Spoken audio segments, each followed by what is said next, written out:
The XRP army, I'm going to tell you guys that it appears that Trump is doing all in his power to launch the most insane bull run we have ever witnessed. So you guys should pay attention.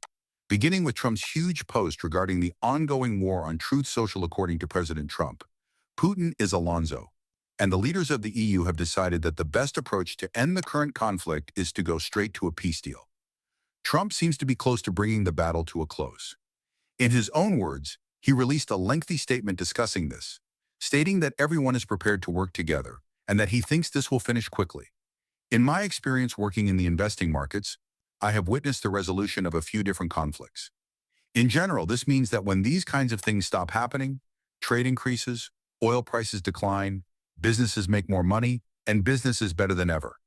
The biggest conflict since the World War is the one involving Russia and Ukraine.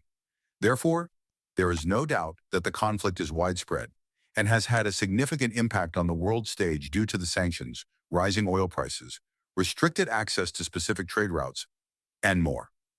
Many things have been impacted here, particularly in Europe, which is obviously a major economic force. At this point, if a solution can be found here, it will be fantastic for the cryptocurrency market as well because it will boost the amount of liquidity accessible globally as businesses generate more revenue. The long-term consequences of this will be incredible. And it's just really fundamental economics. Whether or not this is a problem that will be resolved quickly, although the outcome is still unknown, we want to keep a watch on this since, in Trump's opinion, it appears to be almost finished. He continued by adding to his earlier assertion. I just showed you what he is quoted as saying in light of today's events. I don't believe I need to consider raising tariffs on China. Therefore, even outside of Russia and Europe, you can already observe how this influences trade discussions. It's China. Although China has no real involvement in this dispute, Trump seems to believe that China supports Russia more than the European side of the equation. When he begins imposing tariffs on certain nations, this is taken into account. Thus, we've seen fewer tariffs. Has improved the value of specific asset classes. Now, depending on your point of view, the imposition of tariffs and significant corrections may be advantageous for purchasing those dips. This is a fantastic opportunity. However, once more, this would result in less money going to the government and more money going to firms, allowing them to scale their operations if they so desire or to invest more in R&D to boost efficiency enormously. Assuming that the executives at all these big corporations who profit from these kinds of agreements don't simply become avaricious and give themselves a bigger salary, which is obviously a possibility that we should take into account, I do believe that this is most likely a net gain. Now, what we're witnessing as a result of the current market conditions is nothing short of historic. All right. I'm currently demonstrating to you all the spot inflows into Ethereum and Bitcoin ETFs. As you can see, we had some truly incredible volume figures in March of last year.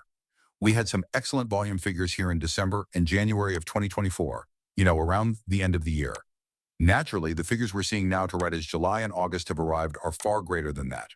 To put it another way, we're reaching record ETF inflows and volume figures overall. The achievement of reaching the $40 billion milestone in a single month is stunning. And I have to say, I apologize, but this is only for a week, 40 billion in a week, not a month.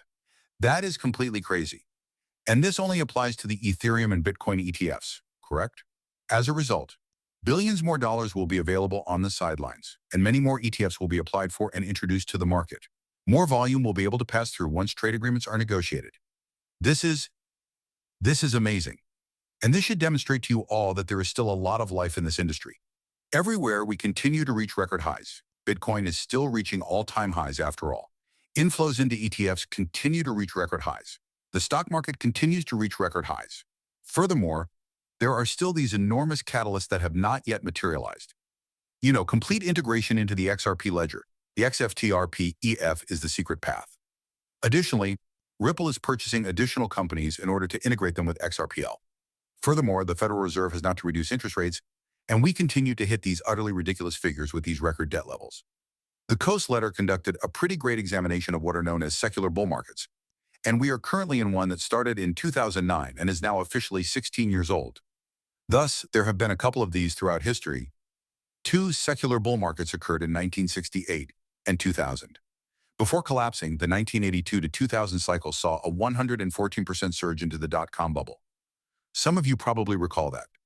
Conversely, the bubble, or cycle, if you will, that lasted from 1949 to 1968, finished with a string of lesser peaks and more profound declines. The market is currently following a trend more akin to that of the 1960s than the late 1990s blow-off, as can be seen here.